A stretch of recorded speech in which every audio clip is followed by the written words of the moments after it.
primetime news this evening. University of the West Indies dismisses claims that it's victimizing senior lecturer. Opposition chides government over handling of affairs at Bustamante Hospital for Children. And agriculture on the rebound.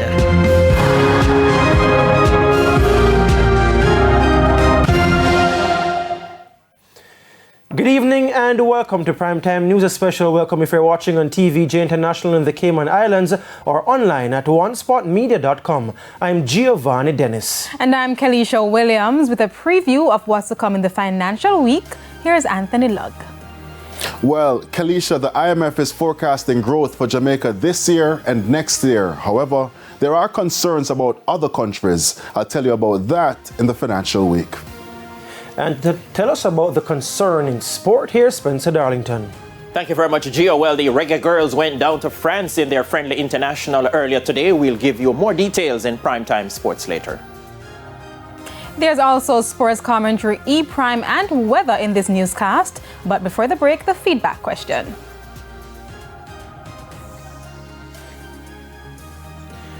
And our feedback question is, how often do you get screened for cancer? You can share comments online, facebook.com/televisionjamaica, on the post on the X at TVJ News Center. Now, just before we go, we are just learning our news center that Israel has begun striking Iran. We'll have details of that later on in our newscast. Please stay with us. Primetime News returns right after this break.